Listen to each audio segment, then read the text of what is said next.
And you can admit people now. Bridget, good evening and welcome. I'm Bill Maley, Brighton Town Supervisor.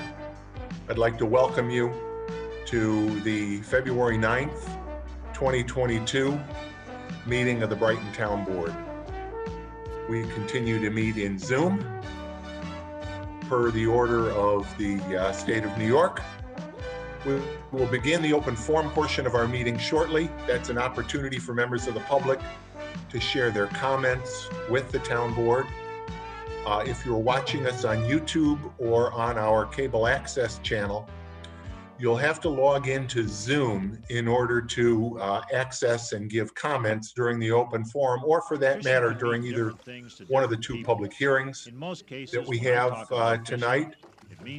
There are detailed instructions for logging into our Zoom meeting on the Town of Brighton webpage at www.townofbrighton.org. We continue to make our meetings accessible to the deaf and hard of hearing community with our ASL interpreters. Tonight, our interpreters are Allie and Heather. Thank you both very much. The town of Caracut is primarily just as a reminder, our agenda for tonight's meeting, as well as all of the materials we are looking at in making our decision, as well as proposed resolutions, are all available on that Town of Brighton webpage. Again, www.townofbrighton.org. If you're able to, I invite you to stand and we'll start the meeting with the pledge. I pledge allegiance to the flag of the United States of America and to the republic for which it stands, one nation under God, indivisible, with liberty and justice for all. He buys lobsters and either sells them to people coming into his store or to lobster canners. Like many people, lobsters are one of my favorite seafoods. February, of course, is Black History Month.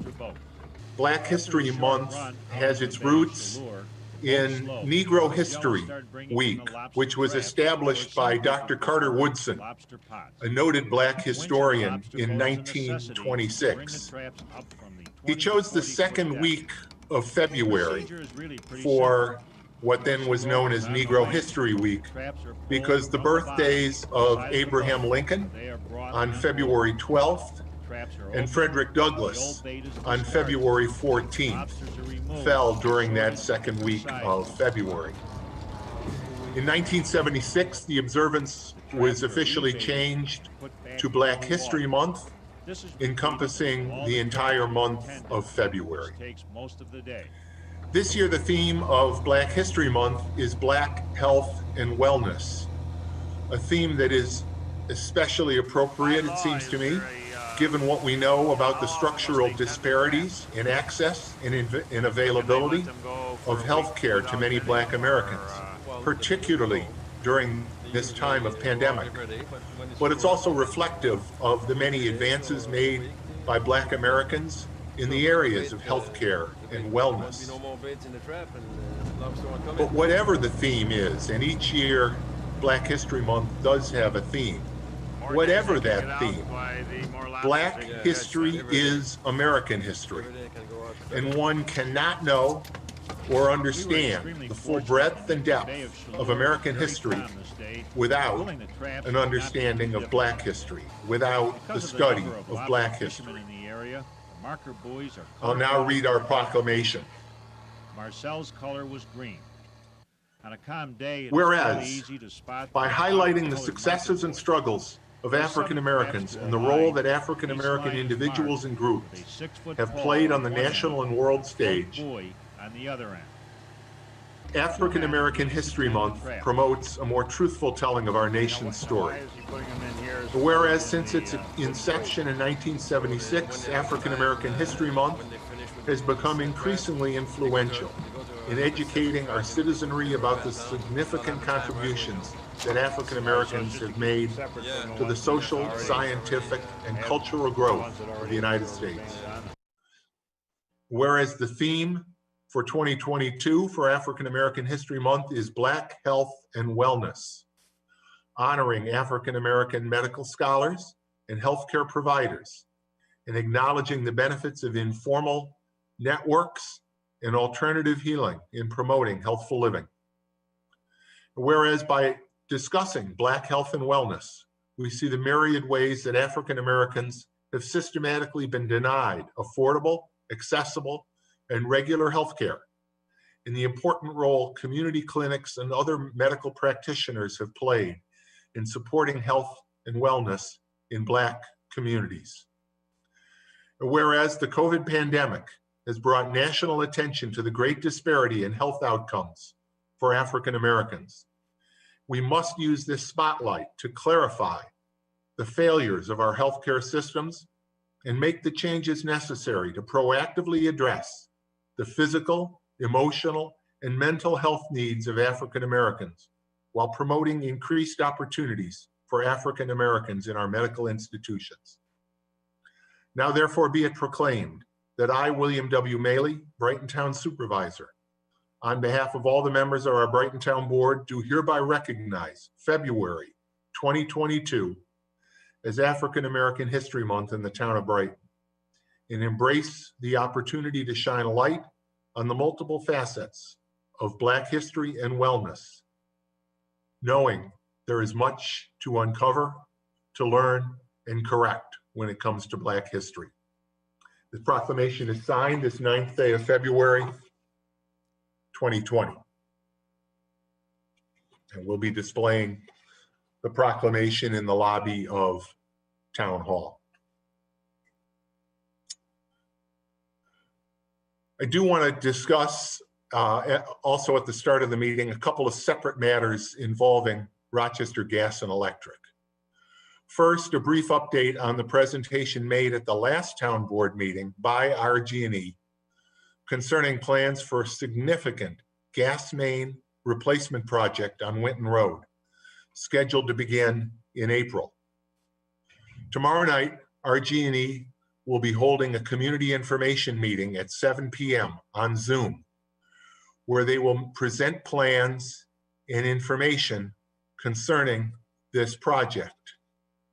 As was made clear 2 weeks ago at their initial presentation concerning a proposed hearing on an amendment to the town noise ordinance related to the project, this project will have significant impacts on the community. And this will be an opportunity tomorrow night to hear from RG&E why they believe the work is necessary and what some of those impacts will be. The Zoom link for the meeting is available on the RG&E Facebook page, the Town of Brighton Facebook page, the Town of Brighton web page, and on a number of other unofficial Brighton Facebook groups. Second, also relating to RG&E, many of you have no doubt heard about, and some of you are likely affected by, billing errors that were made on bills sent out by RG&E to customers that participate in the Source Power Community Solar Program. These bills included a large, and I'll give you the air quotes, adjustment with a brief and, in my opinion, difficult to understand, again, message of explanation. The town first learned of these billing issues last week. In response, the town filed a complaint against both RG&E and Source Power, which is, again, the company providing the community solar plan. We filed that complaint with the New York State Public Service Commission. Since that time, we've also heard that people have been unable to contact customer service at times with either Source Power or RG&E, or that they're only able to make those contacts after several hours of waiting and repeated attempts. We've heard from people that do not recall applying to be in the community solar program, and from people who did not receive bills from RG&E for some period of time, even after calling the company and asking them why they were not receiving bills and asking that they do receive bills. There seems to be a wide variety of circumstances for individual customers. The town of Brighton filed this complaint with the Public Service Commission because no customer should ever receive bills, utility bills, with large and unexplained adjustments as these customers did. Now, in my opinion, at this point, several things must happen. First, customers must receive an explanation of what occurred, a clear and concise and understandable explanation of what occurred, and these erroneous bills must be reversed. I'm calling on RG&E and Source Power to make sure that happens immediately. I'm calling on them to stop any finger pointing and reverse those bills now. If new bills go out, they must accurately and understandably reconcile the charges and any credits for each customer. And Source Power must demonstrate that they're not billing any customers that did not affirmatively sign up for their community solar program. Any customers that do have balances due on their accounts, after an accurate accounting and explanation, should receive compensation from RG&E and from Source Power to reflect the impact of these billing errors, and an interest-free payment plan allowing those customers to extend their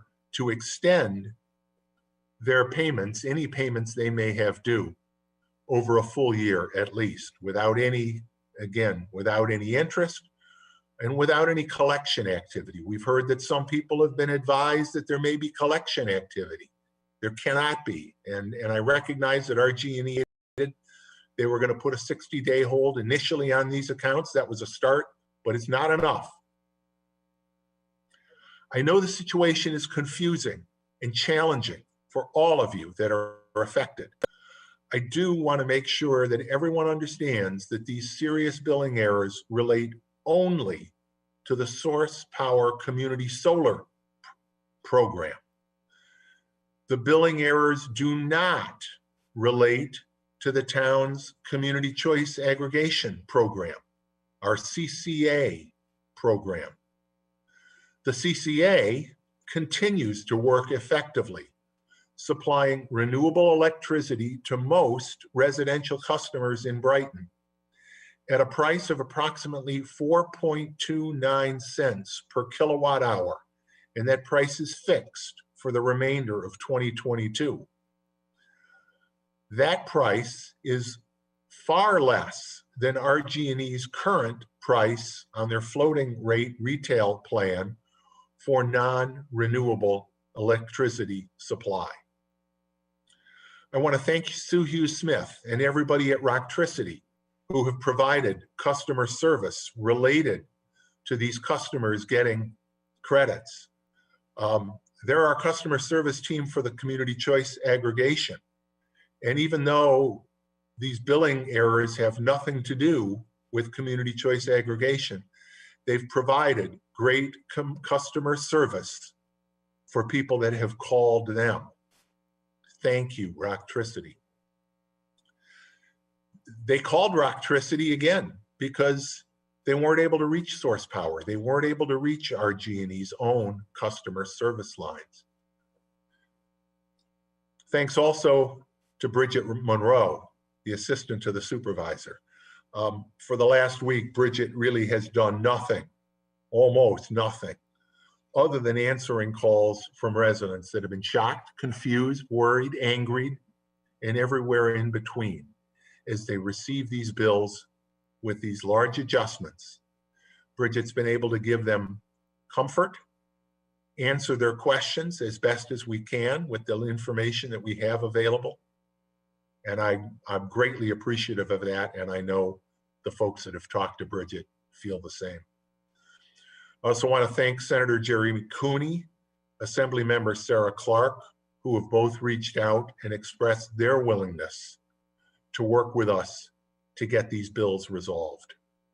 Together, we're going to continue to advocate for all the residents of Brighton that received these erroneous bills until there is a satisfactory resolution.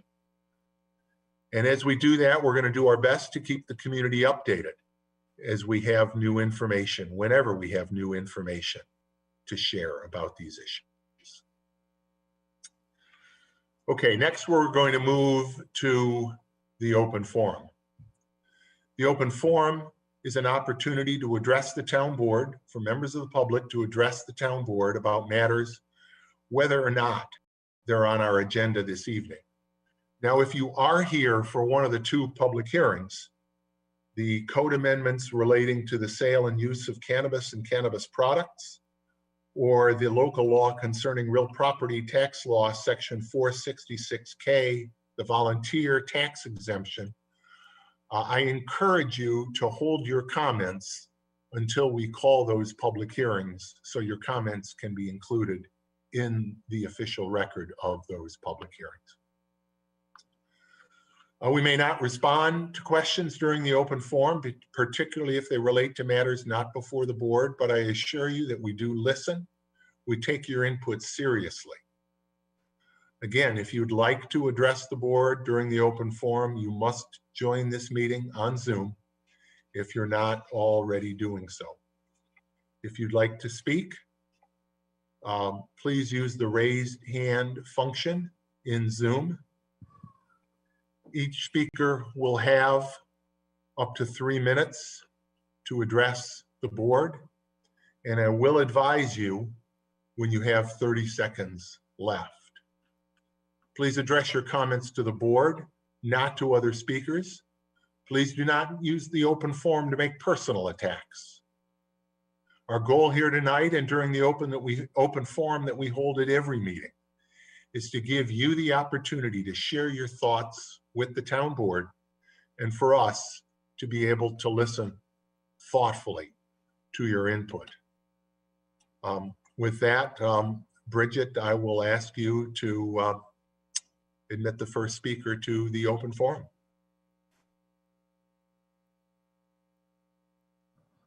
Yes, so our first speaker would be Cecilia.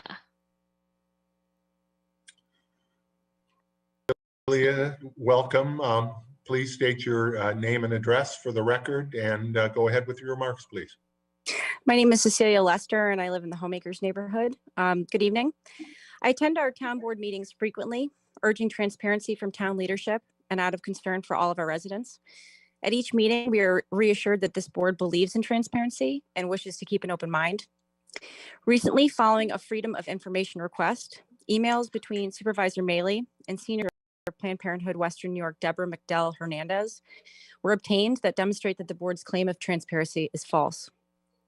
In June of 2021, an application for site plan approval was submitted for an abortion clinic to be placed in a neighborhood in which there are playgrounds, mosques, and Catholic schools.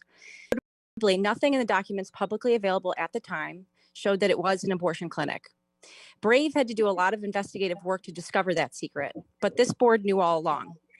In fact, prior to May of 2021, Supervisor Maley was already in email contact with Ms. McDell Hernandez and Planned Parenthood, attempting to ease their clandestine entry into our community. In those email exchanges, I was mentioned by name, along with 2 other pro-life advocates. Imagine my surprise to find out that I, as a town resident, was having my name and beliefs disparaged in communications between my elected representative and a group who have no connections to this town other than their desire to place an abortion clinic here under the cover of darkness. More importantly, emails clearly show that even before the site plan had been submitted to the town planning board, our supervisor submitted an effusive letter on behalf of Planned Parenthood for a coveted Empire State Economic Development Grant, using Planned Parenthood's template, no less. All of this was done behind the scenes for a clinic that had not been even reviewed, let alone approved for our town. Of course, the supervisor attempted to downplay the outrageousness of his actions by saying that the letter in no way presupposed approval. But does anyone really believe that? And if that were true, then why not wait until approval had been granted by the allegedly independent planning board before supporting a grant request? The only conclusion that can be drawn is that the town supervisor wanted to send a message to both the county, the applicant, and the planning board that the clinic was going to get approved no matter what. It was going to be approved despite its negative impacts on the neighborhood community, despite the negative impacts to environmental resources, and despite the fact that surgical facilities do not fit within the zoning district for medical office buildings.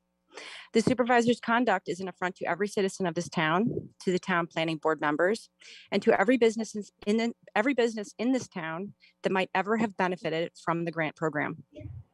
In the end, what troubles me more than my name being bandied about in those emails is the fact that my elected officials care more about pleasing a national big business industrial abortion practice than they do about being honest with town residents. That is what is really offensive about this whole business. Fortunately, Brave's lawsuit successfully thwarted Planned Parenthood's clinic plans. I'd like to close with 2 questions. 30 seconds. Is Planned Parenthood using the grant money for the temporary clinic in our town? And finally, does anyone on this board think that Supervisor Maley's actions were unethical? And are you willing to publicly say so tonight? Thank you. Good night. Thank you. Next speaker, please. Our next speaker is Terence Lester. Mr. Lester, if you would state your name and address, go ahead, please.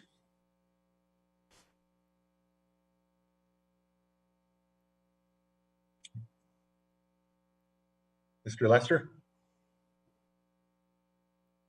I don't believe Mr. Lester is still here, so if we could move to the next speaker. Yes, and that would be Tammy Sands. Ms. Sands, welcome. Go ahead, and if you would, please state your full name and address for the record. I don't have anything to add. We were in the waiting room and I think it just clicked on by error. Oh, okay. We're all set. Thank you. Thank you very much. Are there any other speakers for the open forum? We do not have any other speakers. Okay, then we will move on. Chris, can I have a motion to approve the agenda? So moved, Bill. Can I have a second? Second, Jason. Any discussion? Dan, please call the roll. Councilmember DePonzio, Aye. Councilmember Werner, Aye. Councilmember Wilt, Aye. Councilmember Corrado, Aye. Supervisor Maley. Aye. Next public hearings. I know we have a couple of speakers that are here for the public hearing on the real property tax law exemption, partial exemption for volunteers. That's the second hearing. Is there anyone here for the first hearing relating to cannabis issues?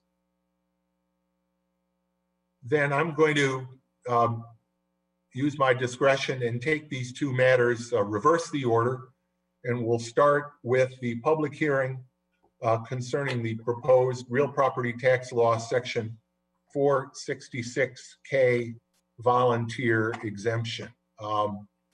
Dan, has the necessary legal notice been given in this matter? Yes, Supervisor, the notice was published in the January 26th edition of the Daily Record. Thank you. Then I declare this public hearing to be open.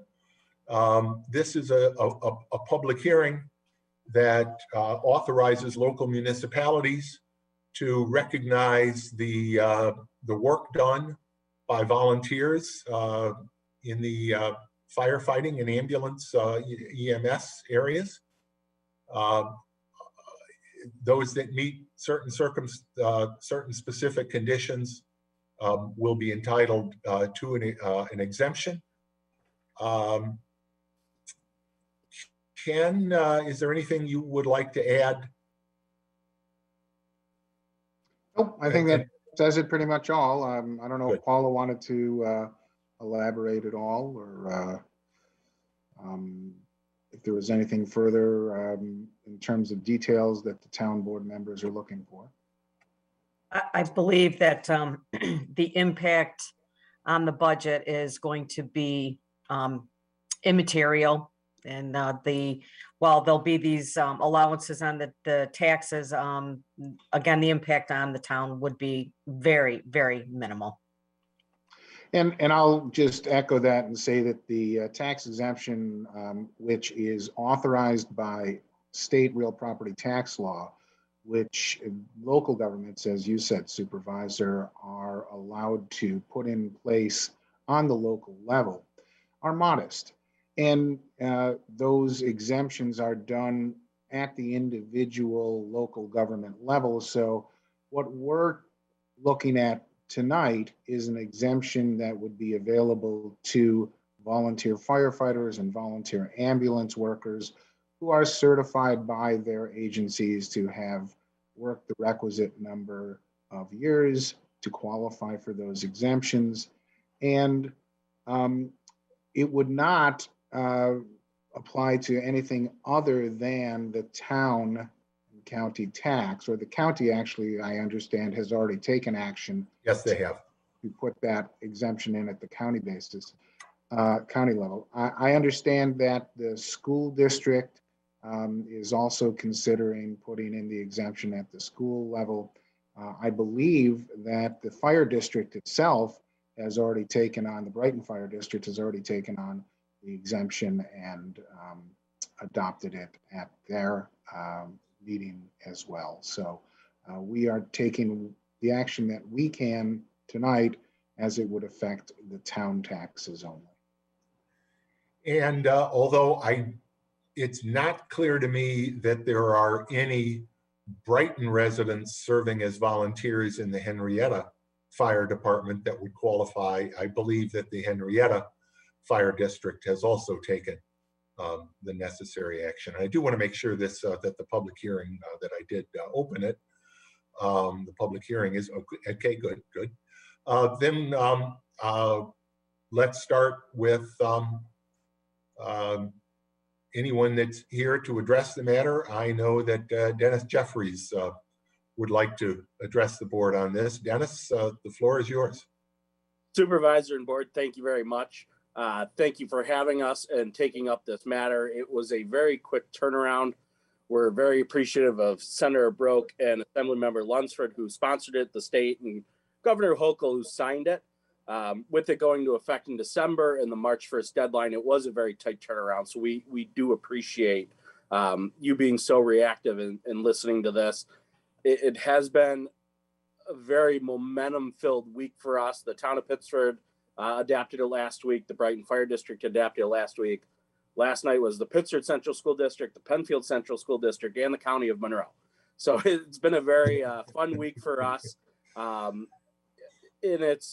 people have said it's nice to honor the volunteer firefighters and ambulance personnel, but we actually look at it a completely different way. It is not to honor those volunteers. This is an investment in the volunteers to help us with recruitment and retention so we can continue to build up our ranks. All of our data shows that the Brighton homeowners have been very impactful as volunteers. We have recruited 36 new volunteers over the last 36 months. 9 of them were Brighton homeowners. All 9 of those are still with the organization, where if you're a non-homeowner, we've lost 9. So it just shows that, there's community buy-in. They're very much in the community. If you own a home, it is a major life event to sell it and move it. So it's just very impactful to have those homeowners volunteer because they tend to stay longer. Our average homeowner has been a member for 22 years, and our non-homeowners are a little under 13 years. So it's almost a decade longer than a typical homeowner would serve the fire department. So we really appreciate Dennis Mites and BVA, who have been very helpful with us and really going forward and getting this. We did a presentation last week to the school district. It was very well received, and they have their hearing and vote on Tuesday. So it's been a very good process. It's been quick. It's just the time frame we were under, but I really appreciate everybody that has been so helpful and willing to listen to our endeavor and what we want to accomplish. So thank you. Thank you very much. I do see that Chief Aaron Hiller is also with us. I don't know if you had additional comments. I don't, Mr. Supervisor. Thank you. I yield to Dennis. He's Well, been thank you. spearheading this on our behalf together with BVA. And just to underscore the point, we sincerely appreciate everybody's efforts and time and consideration. Thank you. Thank you. And I probably should have, my apologies, Dennis Jeffries, if you would please state your name and address and your affiliation, just so we have that for the record. Not a problem. Dennis Jeffries. I live at 419 Antlers, and I'm president of the Brighton Fire Department. And Chief Hiller, if you would do the same, since we got Aaron a few Hiller. words of yours. Aaron Hiller, Chief of the Brighton Fire Department, Ashley Drive. Thank you so much. And I also see Dennis Mites is here. Dennis, would you like to speak? And if so, please state your name and address for the record of the hearing, and you're muted. Dennis, you're muted. Uh-oh. I'm not sure Dennis. Yep, There we go. Okay, thank you very much. Yeah, so Dennis Might, 1630 Westfall. Okay, so yeah, I mean, I won't repeat, the cooperation has been excellent. I know Bill and company organized a conference call with Ken Gordon, all of us to kind of discuss this a couple of weeks back.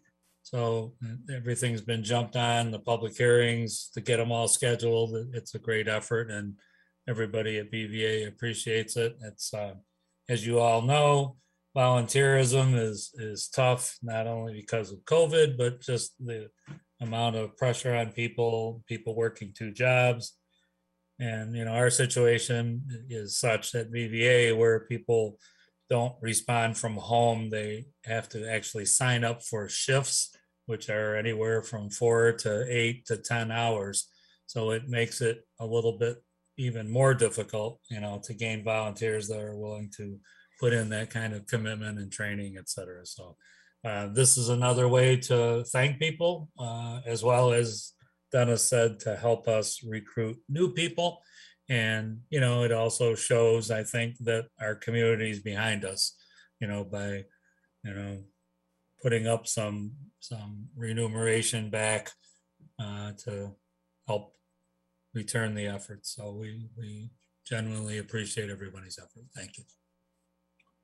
Thank you, Dennis. I know I speak for everyone, although certainly each board member may wish to share those thoughts, but we are very, very appreciative of all of the volunteers that serve as first responders in our community. We're grateful every day. We don't think about you often enough, probably. We don't get a chance to say thank you often enough. But we are grateful, and this is one small way that I believe we can show that. Very good. Are there any other speakers for the public hearing tonight? Bill, I think that we ought to mention, we talked about how what a minimal effect this will have on our budget, and it is minimal, but also what's the impact on the average homeowner. On a $250,000 house, the impact of this on the town taxes would be 22 cents. That's a very nominal impact, but it does not reflect the thanks that we give to the volunteers that do such an extraordinary job for us. Overall, with the school district as well, it's about a $2 increase in taxes, which again does not reflect at all the appreciation that we as residents have for these volunteers. And we're very pleased that this will help with retention and recruitment in the department. Thank you, Chris. Anyone else for the public hearing? I just have one question for the gentleman. Well, and first I want to express appreciation as well. We are frequent recipients of excellent support and service in our home, particularly from the BVA, and we're grateful for that. My one question is about the costs that volunteers incur. If you could summarize perhaps the amount of time that they put in as volunteers on an annual basis, and if there are any expenses that they shoulder personally in order to fulfill their volunteer duties. Yeah, happy to address that. It's a case-by-case basis. The reality is every volunteer is responding to calls, going to drills and doing that. They're using their personal vehicle They're paying for their own gas. There's no reimbursement for the fuel use of the car or anything of that nature. You know, a lot of times you're buying your own boots for the uniform, things like that, because, you know, everybody likes their own specific thing. And honestly, there's a lot of passion and pride around it. The fire department is more than willing to supply these things to individuals, but people like their specific things and they go out and buy it themselves. So yes, people do go out and actually spend probably a considerable amount of money to be able to volunteer and do that. So yes, people are going out of pocket for quite a bit of money. Thanks, Dennis. Thank you. And Dennis Mites, anything similar for Sure. volunteer ambulance as well? Sure, yeah, a slightly different situation. Again, most of the direct expenses, things like uniforms and all, we have kind of an allowance-based system where people are allotted an allowance per year to replace their uniforms or boots or whatnot. And then if they choose, as Dennis is saying, at the fire department, to have something different or more expensive, then they simply pay the difference. As far as training and all that, that's all sponsored by BVA. And also New York State reimburses us for the recertification training every 3 years that everyone who's an EMT or a paramedic has to complete. They have to put the time in to do the classes and go to the training, but you know, the state does reimburse us for the direct costs of that. So again, it's really the time commitment, as I'm sure is the same at the fire department when you add up all the drills and all the other things that you need to do to stay current. And then our average volunteer, so we're probably looking at, you know, north of 400 hours a year probably, and some of our people put in a lot more than that. Thank you. That's all significant, and it goes to the point that a reduction in property taxes is the least we can do in gratitude for the time and the personal resources they put into protecting the community. So I'm wholeheartedly in support of this tax reduction. Anything further?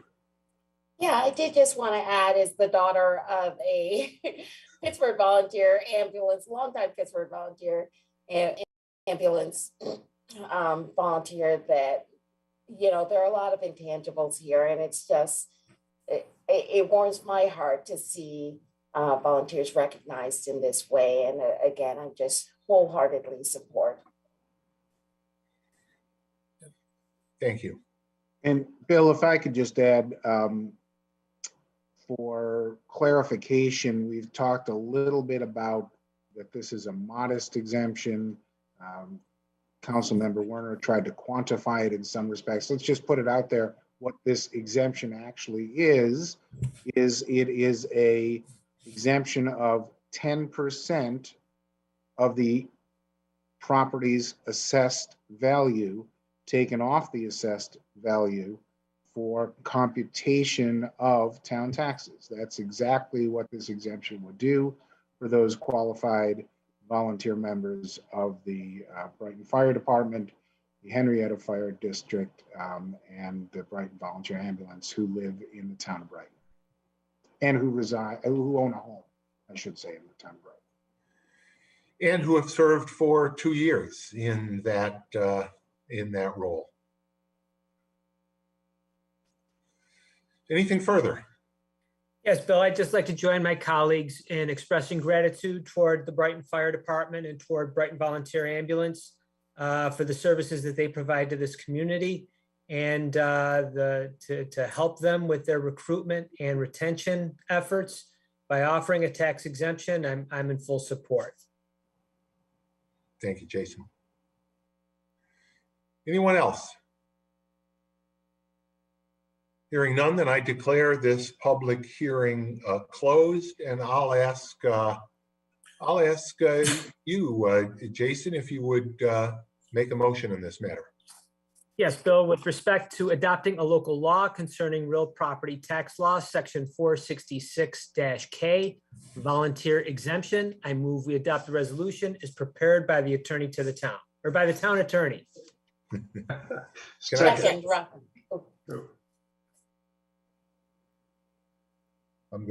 I heard you both.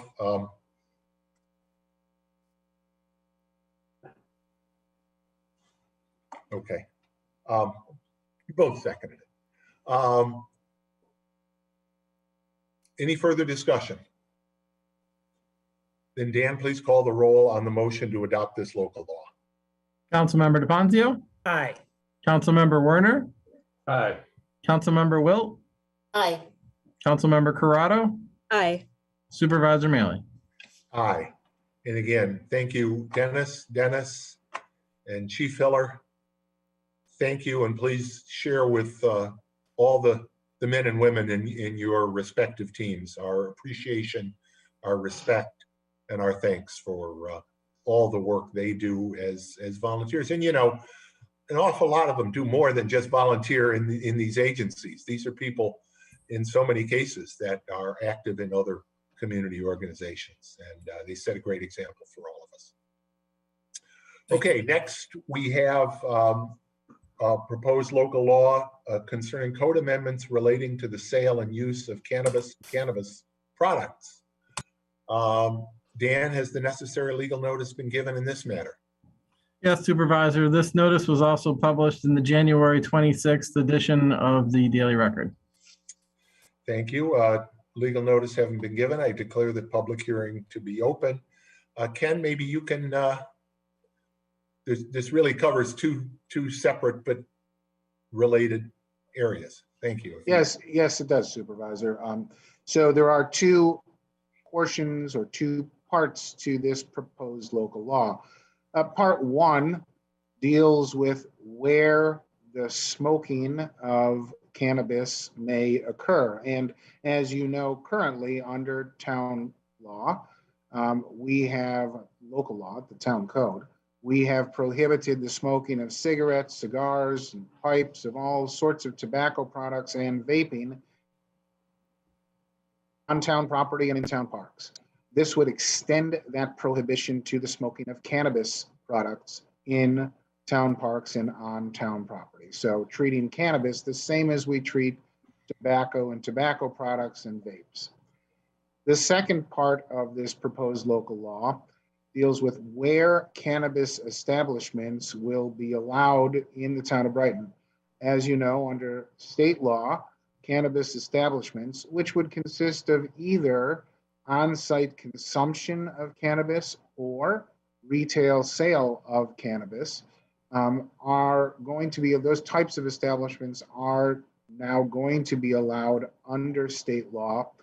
The Cannabis Control Board has not yet promulgated rules and regulations regarding the opening of those establishments, but this proposed local law does not outlaw the town of Brighton. That is not what we're seeking to do at all. What this seeks to do is to properly zone them and zone them in what is known as the light industrial district, which is the same district where vape shops are now allowed in the town of Brighton. So those are what the two parts of this proposed local law would enact for the town. Thanks, Ken. And I think it's also important to note that after the state law was adopted, municipalities had the opportunity up until December 31st of this past year to take action to adopt local laws to opt out of the sale and on-premise consumption of cannabis. The town of Brighton did not, and therefore, as the town attorney indicated, those types of establishments are legal in the town of Brighton, subject to regulations as we put on them. And of course, under that state law, the use of cannabis is legal in the town of Brighton. Various other activities relating to growing are legal in Brighton. So this would address the two areas that Ken mentioned. Is there anyone here to address the board on this matter, on this proposed local law? Bill, I wanted to just add to my remarks because you mentioned growing of cannabis. I wanted to also mention it was suggested to me that there might be a need to supplement the proposed local law by adding a section to the proposed local law which would prohibit the growing of cannabis products on public property, including the community garden. After doing a little bit of research under the existing cannabis law that the state legislature adopted and that was signed by the governor, it is already prohibited that it is a prohibited act to grow cannabis products on any public property, including public parks, including community gardens. So that is already prohibited under state law. We do not need to enact a local law that prohibits that activity because it is already prohibited at the state level. Thanks for that clarification. That's an important point. Is there anyone here that would like to address the board on this proposed local law during the public hearing? Any members of the board that would like to address this matter during the public hearing? Obviously, you'll have the opportunity after the public hearing is closed for discussion as well. Hearing none, then I declare this public hearing closed. And can I have a motion to adopt this proposed local law? So moved, Bill. Thanks, Chris. Can I have a second? Second, Christine. And if I could just clarify, Council Member Warner was making a motion to adopt the resolution before him on this matter? Correct. Yes, sir. Any further discussion by the board? I just wanted to clarify. So I wish this resolution was bifurcated a little because I do feel like we're dealing with two different issues, and I just want to make sure that we're being consistent. And I think it makes perfect sense to limit the smoking of cannabis to, restrict it from areas where we don't allow nicotine smoke or other forms of smoking. So the classification of light industrial for cannabis sales facilities and places where it's going to be smoke, perhaps, smoke. Why light industrial? So that is where we currently allow vaping establishments, and at least logically, it seemed consistent to say if we're going to allow vape shops only in the light industrial areas for retail, then we would also limit the sale of cannabis. If we're going to limit the sale of cannabis in any particular area and zone it, that would be the appropriate zoning for it.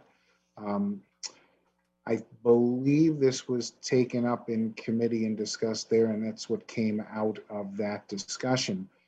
The other limitations, I should say, are set forth in state law. There are some distance limitations as to how close a cannabis establishment can be to a school, a religious facility, etc. I don't have all of those memorized, but they exist under law. So that is what I can tell you as to why we're proposing and why this local law was drafted in the way it was, to categorize cannabis establishments in the same zoning district as vaping establishments. And, just to put it out there, that's also where we have all of our other adult uses as well. So I will say Ken's right, there was a pretty robust discussion. Ultimately, it was the recommendation of the committee. And obviously, that's not something that is in any way cast in concrete. So there will be opportunities in the future as we see how the rollout goes, to learn, from the early experience and to see what the impacts are and aren't. I certainly have an open mind, but for right now, that was the recommendation from the committee. And if I could just supplement what the supervisor said, within the Department of Public Works, there are already discussions about the possibility of broadening the zones that the cannabis establishments would be allowed in. I think what the staff in the Department of Public Works has expressed to me is it would be helpful to see what applications, if any, come in for cannabis establishments, and whether there is enough space within the light industrial zone for those establishments to be established, or whether we're going to need to consider broadening the zoning classifications for cannabis establishments to allow them in other areas so that they can be part of our economy and community in an appropriate way. I don't know, Mike, if you had anything you wanted to add on that subject, or? Not really, Ken. I think that tends to be the way we do look at these new zoning regulations. Any further questions or comments? And we have a motion and a second on this proposed local law. Dan, please call the roll. Councilmember DePonzio? Aye. Councilmember Werner? Aye. Councilmember Wilt? Aye. Councilmember Corrado? Aye. Supervisor Mailey? Aye. Next, committee reports, and we'll start with Community Services. Robin. Thank you, Bill. The Community Services Committee has not met in the intervening time since our last town board meeting. However, I do have some updates from our Park and Recreation Department heads. From our Recreation Department, Winter Spring Program registration has begun. Registration is now open for residents and non-residents to sign up for our upcoming programs. Sign up early online to secure your spot, as programs are offered on a first-come, first-served basis. Full program offerings and registration can be found on the Recreation Department website. That website again is www.townofbrighton.org/rec or REC. February break programs we're still welcoming participants into them. So we've added a new arts and craft camp to go along with our summer in the winter camp and our babysitter training and other February offerings. Again, full details are online at the Town of Brighton Recreation website. And we just want to remind the community that if you have a program idea or skill that you would like to share with your neighbors, please do contact the Recreation Department to find out how to be added as a program instructor. Complete the new program proposal on the Recreation Department website, or you may give the Recreation Department a call at 585-784-5260 extension 0. As a reminder, some compelling upcoming 2022 programs include Schoolhouse Theater Rocks, LIFT, which stands for Low Impact Fitness Training Class, Chisel Fitness Class, Story Sharing Class with Push Physical Theater, Horseback Riding, Basketball, which is so popular, and so much more. From our Parks Department, parks are now winterized. Our Park Department is busy setting up for 2022 service contracts, bids, and various equipment and supply requests. We continue to monitor facility reservations against COVID-19 policies and procedures. As our maintenance and facility demands continue to grow, Our Parks Department has started to take a closer look at park maintenance procedures, and our park superintendent is working to evaluate and set new maintenance standards for all parks and other properties maintained by the Parks Department. The main goal is to continue to provide safe, functional, and aesthetically appealing parks and facilities. Setting new standards, maintenance tasks, and frequency protocols will keep park staff focused and ensure we are meeting the community's expectations in those regards. We're also looking at reorganizing some parks titles within the Parks Department, as well as looking to meet the demands of future shift coverage, especially on nights and weekends. And because of the surge of field use in 2021, the Parks Department will be identifying athletic fields to be rested in this based on how they responded to fall maintenance. Parks, especially trails, continue to see heavy use. Buckland Park Lodge was closed down for a week to create the time to do some more extensive repairs, including plumbing repairs and sink and countertop replacements. But I think the community will enjoy what they see. And finally, Auburn Trail easements appear to have been granted, which means that the Parks Department can officially respond to maintenance issues on the trail. Our next meeting of the Community Services Committee will be next Wednesday, February 16th at 9:30 a.m. at the Brookside Recreation Center in the multi-purpose room. As always, members of the public are invited and encouraged to attend.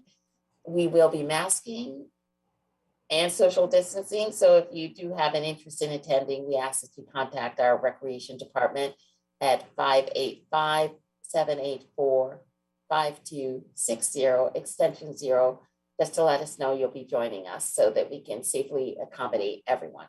That's all I have. Thanks, Robin. Moving on, next, Finance. Jason.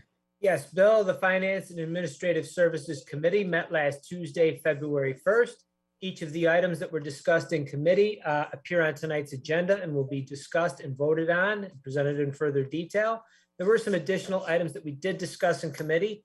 First was regarding our tree and maintenance services renewal contract with Birch, Crest Tree and Landscape. We were under a three-year contract with option renewals. The last renewal option came up and wasn't going to result in any increase in rates, and we had recommended that we renew for that third term. However, in the meantime, Birch Crest entered into a county contract with the same rates that were proposed to us. So we'll be able to piggyback off the county contract. We don't need to renew ours. So the other item that we discussed is regarding dog boarding services. Currently, the town's under contract with Pittsford Animal Hospital to provide dog boarding services for animals who are picked up. And Pittsford Animal Hospital has advised that they will no longer be providing those services after March 1st. So that puts us and several other of our sister municipalities in a bit of a bind as to find a suitable location in order to board dogs. So the supervisor is exploring several alternatives and will report back when more information becomes available. So stay tuned. Our next meeting will take place on Tuesday, February 15th. We meet at 3:30 in the afternoon in the main auditorium at Town Hall, and the public is invited to attend. Thank you, Jason. Yeah, on that last matter relating to dog boarding, we do continue to have a variety of conversations looking at both what is a very important short-term need, but also to see how we might most efficiently meet this need over the longer term. So as we've got anything new, I will absolutely keep all of you, but also as appropriate, the community when we know exactly what's going to happen. This is very important for our dog owners. Okay, next, public safety. Chris. Thanks, Bill. The Public Safety Committee met yesterday. First, we started at the open forum with a report by a resident on Oakdale expressing concerns about traffic safety and signage there. And Commissioner Guyon is reviewing the intersection signage and looking for other options as well. And the police department is also aware of the concerns there. Brighton Ambulance reported on 665 requests for services, of which 454 were within the district, with 202 requests for mutual aid as well, of which they responded to 106 of those calls. Again, all the ambulance corps around town are working through staff shortages, and they're all pulling together to try to meet the need. But we've seen a 15% increase in ambulance calls. They talked about the placement of a FEMA ambulance, which was out at the West Brighton Firehouse, helping us with the calls for service. Also, they mentioned the extraordinary training capacity that we have here in Brighton, unusual for our Corps, and it's been called upon and for doing both police and fire training, as well as the town of Arundecoit. The school district there has asked for help with their training as well. So it's quite impressive. The police chief reported on the impact of the promotion of Mike Desane to deputy chief and how his role would change in the administrative capacity and the other changes that they're undertaking there within the department administratively. The chief also gave us an update on the activities of the task force looking at the theft of catalytic converters within the town, which there's been a real surge of these. There's been over 100 of these thefts in the county since the end of January. And we're looking at various items of both federal and state legislation that would promote etching on the catalytic converters and also to increase the penalties for the violations of dealing with these thefts. Also, the chief is looking at pistol permit numbers within the district here. Henrietta Fire District reported that they had 68 calls within the Brighton portion of the district, and also had that FEMA ambulance stationed at their firehouse.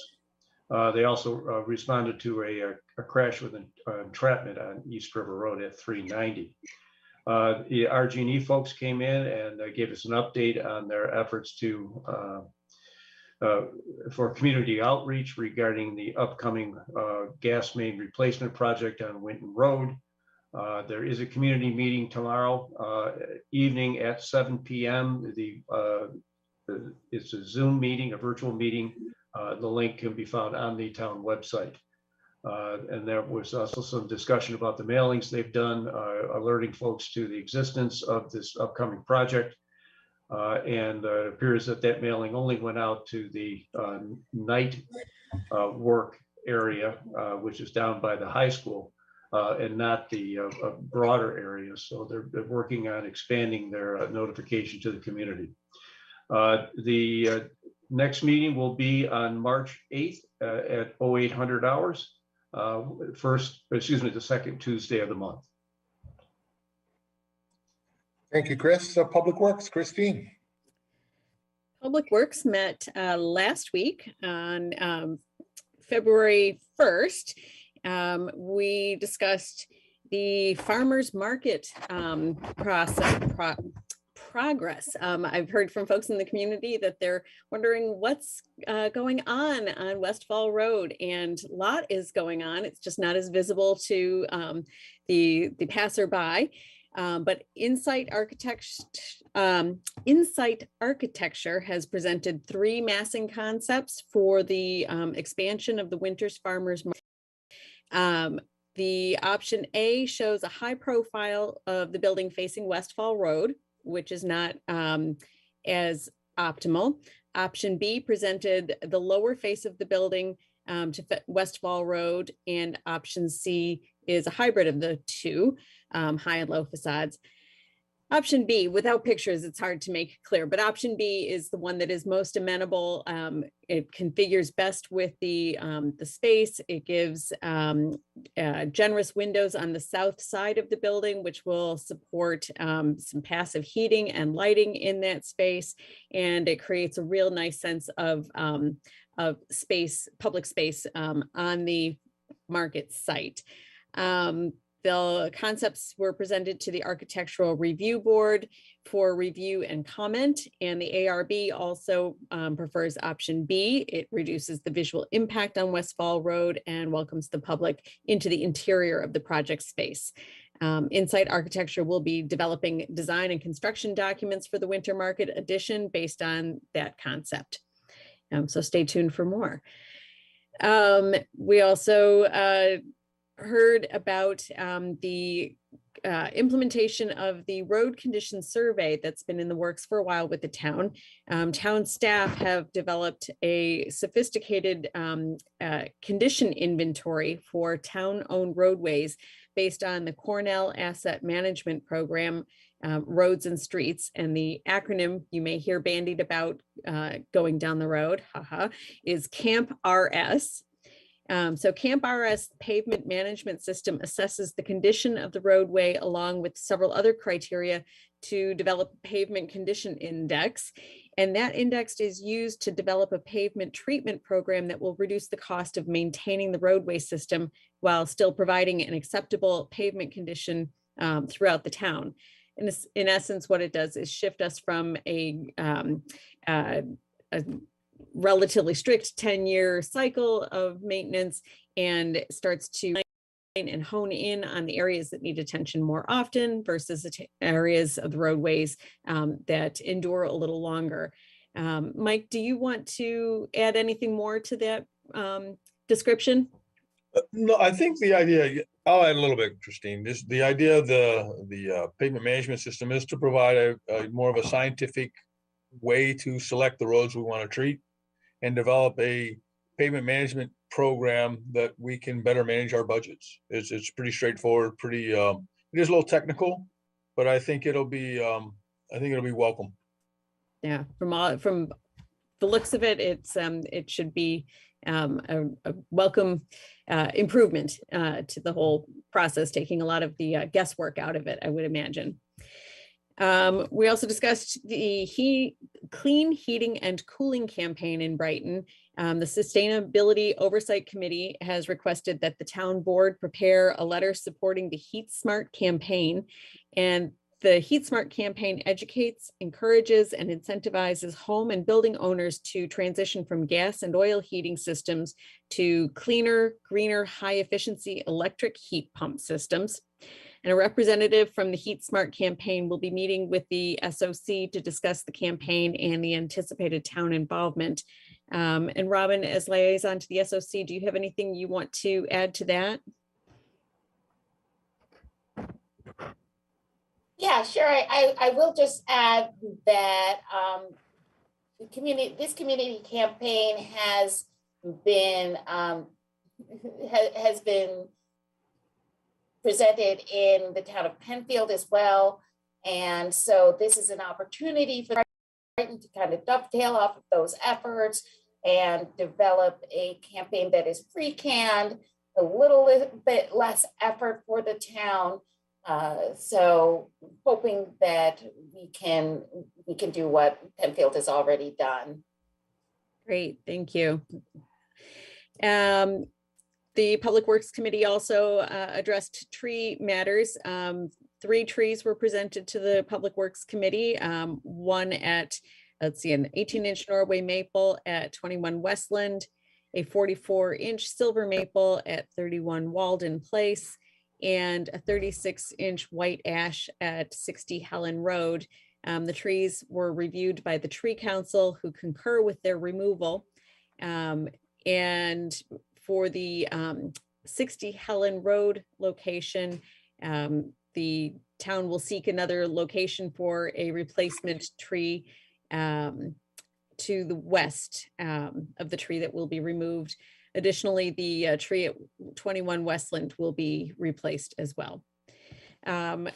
matters that came up in addition to agenda items, the Public Works Committee checked in on the status of the proposed geothermal district out on the south side of town. That project is currently on hold.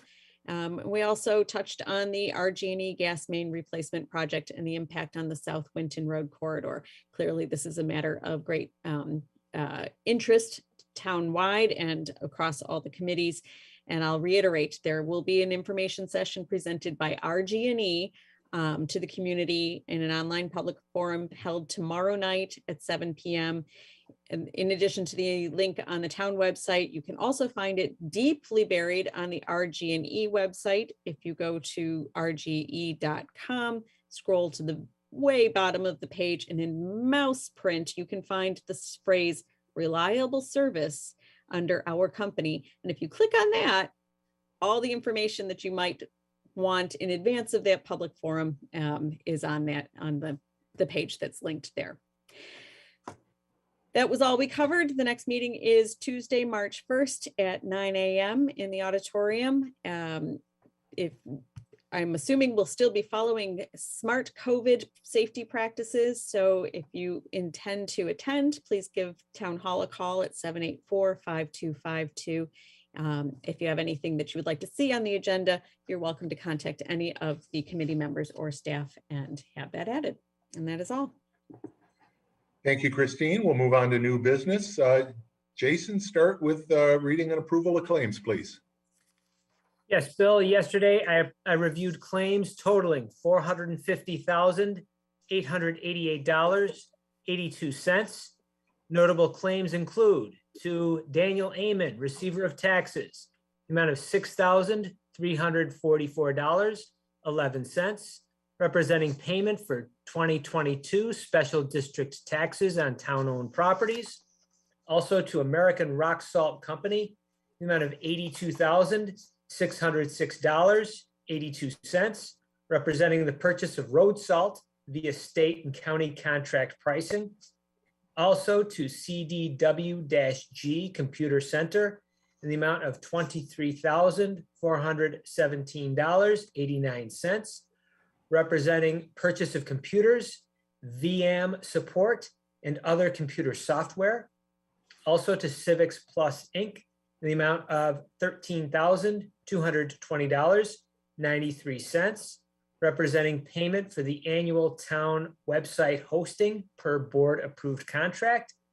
And finally, to Waste Management of New York in the amount of $95,379.17, representing payment for January 2022 refuse removal for town areas and the refuse districts.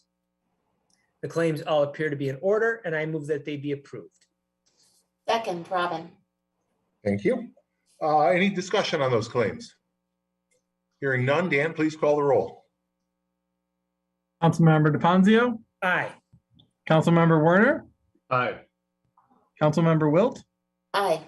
Councilmember Corrado, Aye. Supervisor Mealy. Aye. We got a lot of public works related contracts, it looks like tonight, but I'll try to spread the wealth around a little bit. Let's start the next one with you, Christine. Certainly. The next matter seeks to authorize a grant application to NYSERDA for the purchase of municipal operations software and to authorize the supervisor to execute all documents related to the application. I move that we adopt the resolution before us. Second. Thank you, Chris. As we've discussed before, we technically don't require resolutions simply to make a grant application, but we do it just to keep not only the board, but the community aware that we are doing this. Sometimes a grant application requires matching. So we just, again, want to be as transparent as we can, even when we apply for what is seemingly free money. We have a motion and a second. Dan, please call the roll. Hold on one second, Supervisor, if I could just interrupt. Sure. Commissioner Guyon, I have a question for you. This is the NYSERDA grant for the replacement for the municipal software? That is correct. So Supervisor, I will tell you that today, Town Engineer Everett Garcia and I exchanged some emails. There is a reference in the documentation regarding this grant that refers to a model resolution, but neither Mr. Garcia nor I have that model resolution.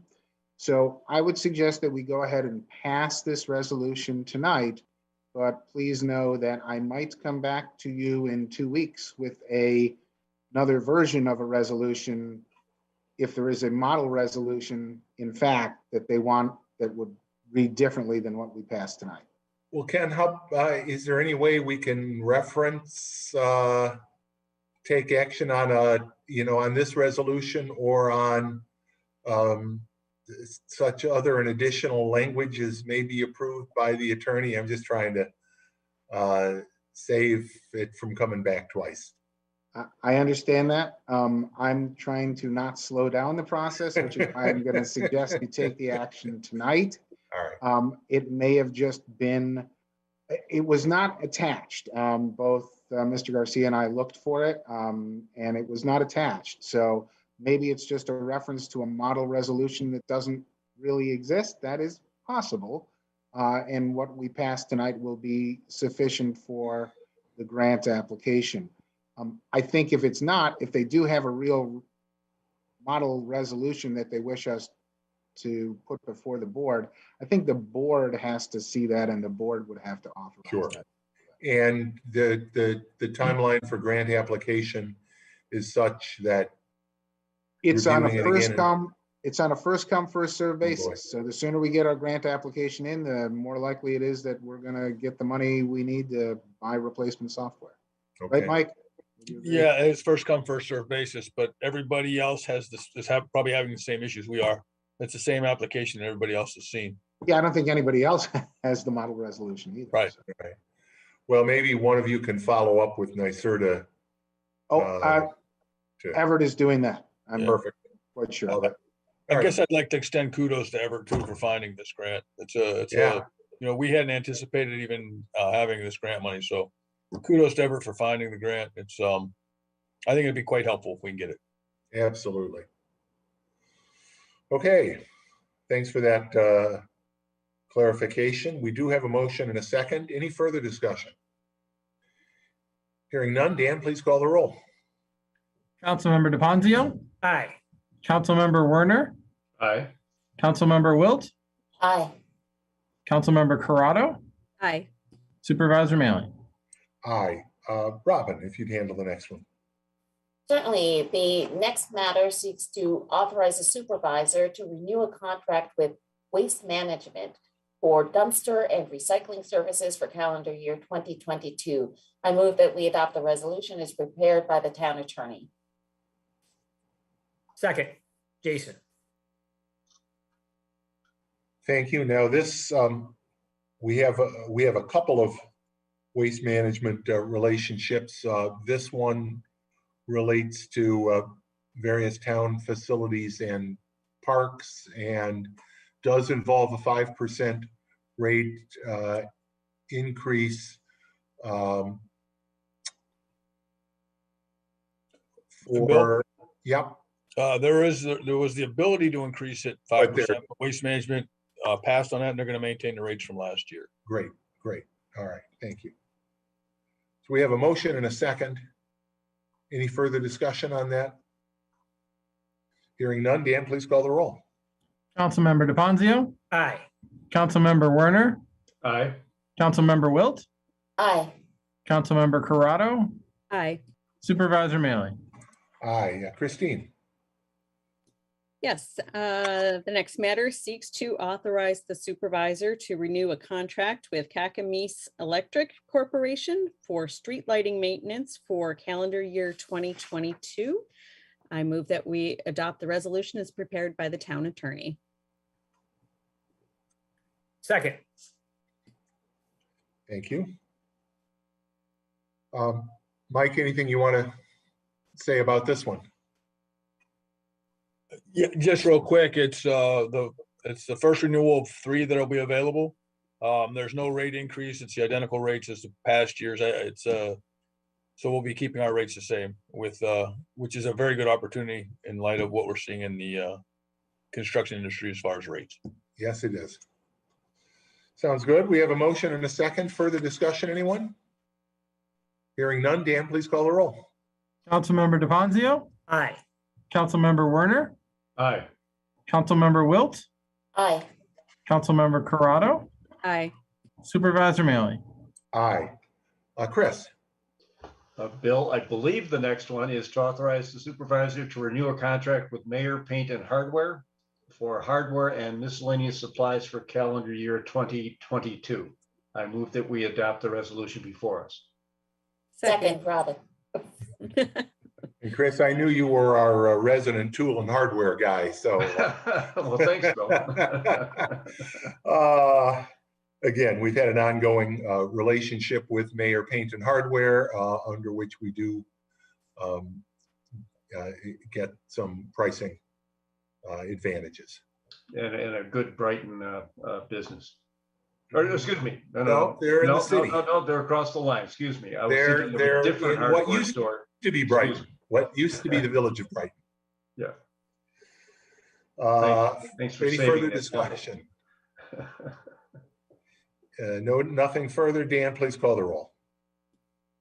Councilmember DePonzio, Aye. Councilmember Werner, Aye. Councilmember Wilt, Aye. Councilmember Corrado, Aye. Supervisor Mailey. Aye. Chris, why don't you do the next one too? Bill, the next item is to authorize the supervisor to renew a contract with Plant Concepts Inc. for mowing services for the calendar year 2022. I move that we adopt the resolution before us. Second, Christine. And again, we have a couple of mowing contracts. Mike, if you want to talk about them both, actually. Yeah, kill two birds with one stone, I guess. We had contracts approved back in April 2019. This is the last renewal of that contract. Plant Concepts is contract A, is primarily the fields over at the parks. There was no price increase on either renewal. We're very pleased with both contractors, Plant Concepts and Graystone. So yeah, we're requesting that they get renewed. And if I- Graystone, oh, go ahead, Ken. I was just going to add, Supervisor, technically, these are not calendar year contracts. The contract term is actually May 1st, 2022 through April 30th, 2023 for both of these matters. Okay, why don't we? Not that we're going to be mowing for a while. Should we? Chris made that motion, and Christine, should we treat it as a friendly amendment and change that language? I don't think that the resolution needs amending. Well, the summary does. The Graystone, yeah, both of the resolutions talk about services in 2022, calendar 2022. So I'm thinking if we can have a friendly amendment on that to note that the actual contract term is, the initial contract term is May 1, 22 through April 30, 23. That's correct. Okay. That's acceptable to me. All right. Also acceptable to me. Okay. And with that change, discussion? Hearing none. Dan, please call the roll. Councilmember DePonzio, Aye. Councilmember Werner, Aye. Councilmember Wilt, Aye. Councilmember Corrado, Aye. Supervisor Mailey. Aye. And Chris, why don't you do the next one too? Okay, I'll gotta scroll back. The next item is to authorize the supervisor to renew a contract with Graystone Lawn and Landscape for mowing services for calendar year 2022. Although again, that will be the seasonal. Is it May 1 through through May 1, 22 through April 30, 23. Yes, I move that we adopt the resolution with that amendment as before us. Thank you. Can I have a second? Second, Jason. And Mike, the service area of that mowing contract is? Those services are the small pocket parks, primarily within our residential areas. That's what I thought, but I didn't want to get it wrong. Thanks. Further discussion? Hearing none, Dan, please call the roll. Councilmember DePonzio, Aye. Councilmember Werner, Aye. Councilmember Wilt, Aye. Councilmember Corrado, Aye. Supervisor Mealy. Aye. Robin, if you do the next one, please. Certainly, the next matter seeks to authorize the supervisor to renew a contract with Roman Construction Development Corp. For sidewalk repair services. And is this also for the period of May 1st, 2022? What's the contract term on this one, Mike or Ken? Is this a calendar year? It will be all done in 2022. We won't Okay. carry that over.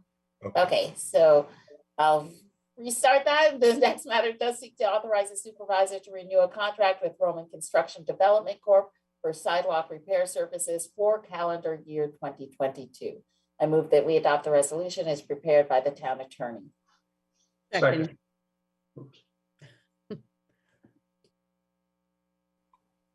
Wasn't quite sure who I heard there first. Was that you, Christine? That was Christine. By a hair, Okay. yes. Got it. And this is for our sidewalk work, Mike. We've used Roman Work. Construction last year. They do a fantastic job. They are, as part of the contract. This is a first renewal of 3. The contract does provide for Roman to offer an increase in price. They are asking to increase the prices 5% based on a letter from Hanson, who had indicated that they're going to increase their concrete by $10 per cubic yard. That's approximately almost a 7% increase from last year's increase or last year's price in concrete. So the 5% is reasonable. And they will be asking for no other increases across their services. So we looked at it, we find it acceptable and recommend that we renew that contract. Thank you very much. Any further discussion on that contract? Then Dan, please call the roll. Councilmember DePonzio, Aye. Councilmember Werner, Aye. Councilmember Wilt, Aye. Councilmember Corrado, Aye. Supervisor Mealy. Aye. And Jason, why don't you do the last one? Yes, the next one seeks to amend the Highway and Sewer Department's organizational charts. I move we adopt the resolution as prepared by the town attorney. Second, Christine. Any discussion on those? Mike, if you want to just. I'll try to make it quick. It's a little more complicated than what we've done in the past. Kathy Inventino has indicated she's going to retire. Kathy is a senior dispatcher.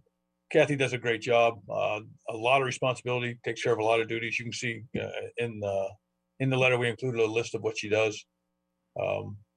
So currently at Highway Department, well, first we see Kathy's retirement. It's going to be difficult to overcome, but we also see there's an opportunity to where we can rearrange the office and maybe make it more efficient. So the office currently is manned by Kathy, a senior dispatcher, part-time sewer clerk actually is there, and also our accountant. We're looking to, the revisions we're proposing is to eliminate the senior dispatch position. And then make the current part-time sewer clerk a full-time position, hire another full-time clerk to man the phones and add some additional administrative support. And the accountant position will not change. We will then also ask to hire a laborer. We believe it's necessary just because of the amount of sidewalks we're adding to our current inventory. Normally it would take us 3 to 4 hours to finish our sidewalks. We're seeing 4 or 5, even 6 hours to clean them. We're in need for a new new labor. So that'll help fill that position and help fill that gap.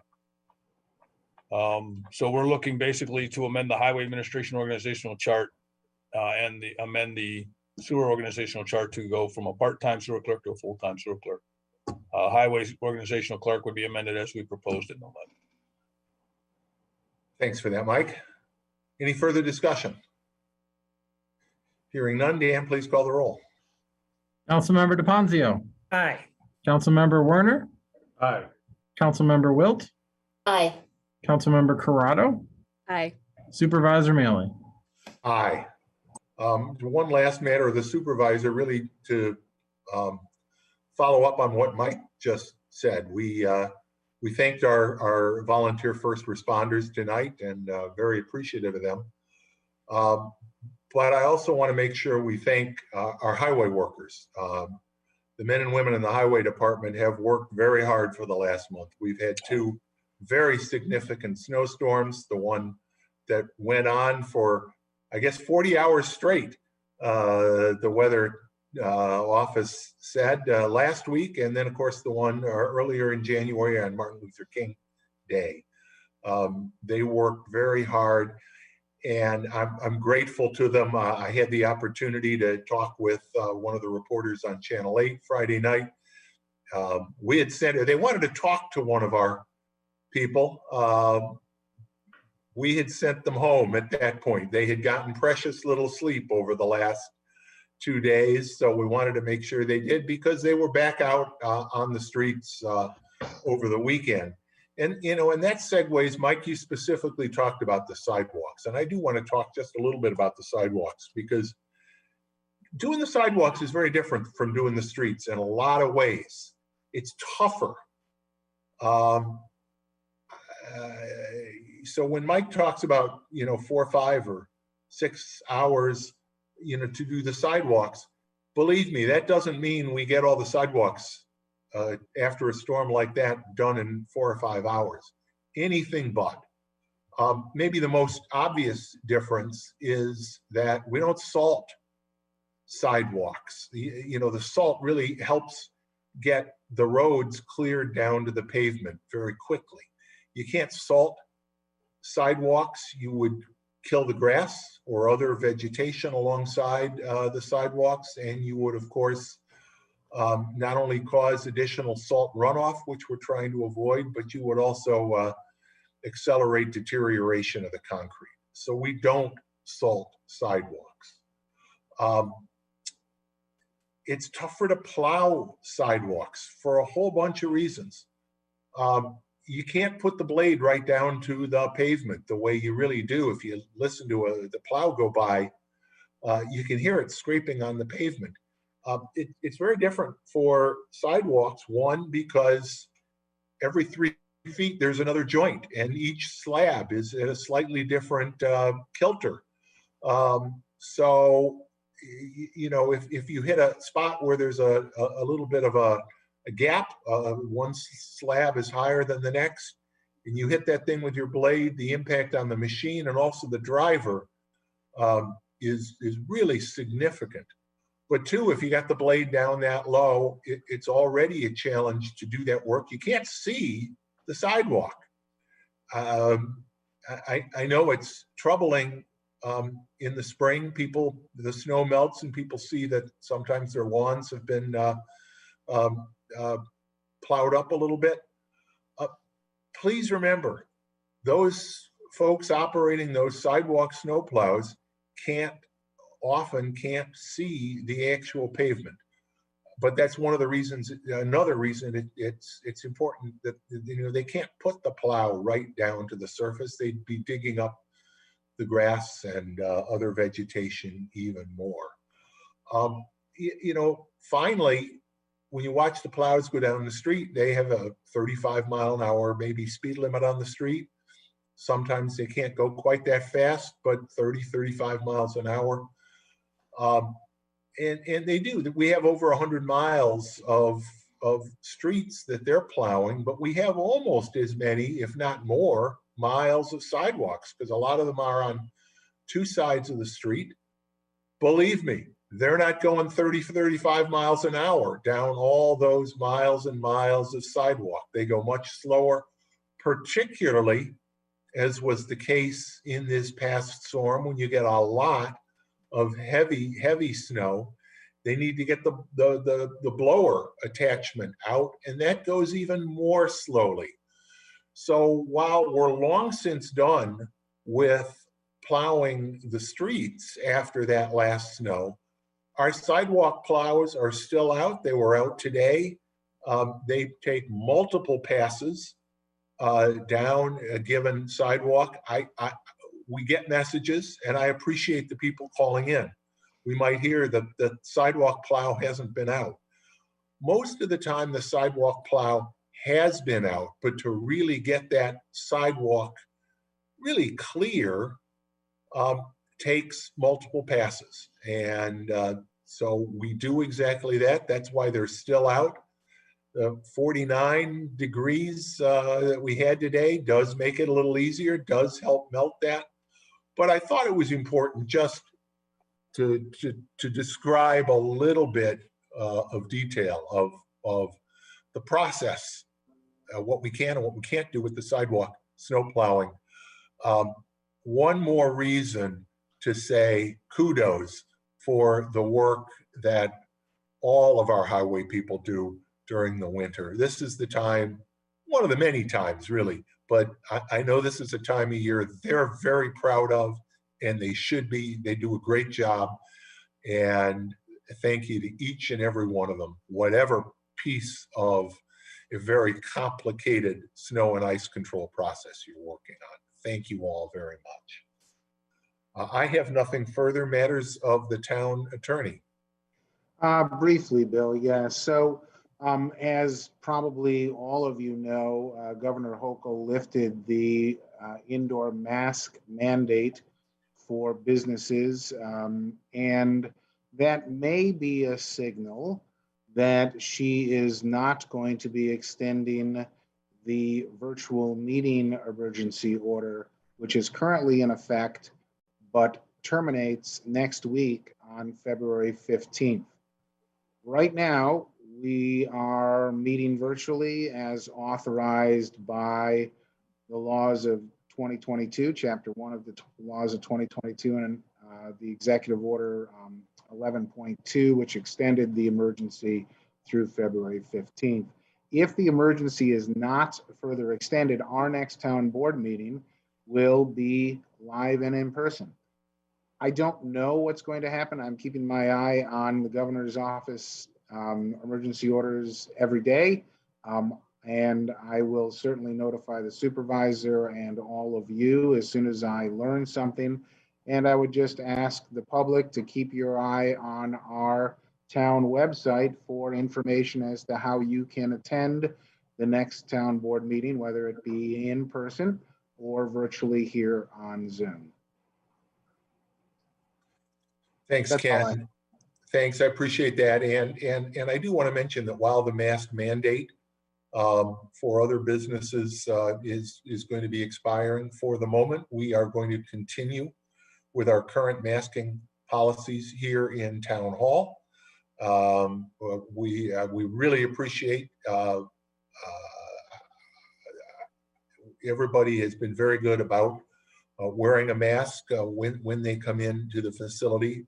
We're going to continue to look at the numbers going forward and follow the science, follow CDC guidance again closely, as Ken just said. But for now, despite the fact that the mandate for businesses is going to expire very shortly, we are going to continue to require mask wearing here in Town Hall and in other facilities, other town facilities. Matters of the town clerk, Dan. Oh, just a reminder that the interest-free due date for the first installment or fulls is tomorrow. So we're open 9 to 5. We've got both drop boxes still. Entrance number 9 at the rear of the building, 24/7. And then weekdays from 8 to 6 in the public safety lobby. And of course, certainly US mail is still an option as well. We just encourage at this late point, you actually walk into a post office, have them hand cancel your envelope for you. That way you are guaranteed that you know it's been processed in a timely manner. Thanks, Dan. Matters of the town board. Nothing further. Then I will ask for a motion to go into executive session to discuss not only matters of personnel, but also matters relating to real estate. Can I have that motion, please? So moved. Second. Dan, please call the roll. Councilmember DePonzio, Aye. Councilmember Werner, Aye. Councilmember Wilt, Aye. Councilmember Corrado, Aye. Supervisor Maley. Aye. I do not anticipate we'll be coming back into open session following the executive session. The next town board meeting will be Wednesday, February 23rd at 7 p.m. And as Ken just said, right now, our expectation is that it will be held remotely. If that changes, we will provide the necessary legal notices, but also make sure the community is aware of that. And I want to wish everybody a good evening. Thank you for being a part of us tonight. Thank you, Heather and Allie, for your wonderful ASL interpretation. It means a lot. And with that, we will go into executive session, and I'll ask the department heads who have relevant matters to stay with us, please. Everybody else have a great evening.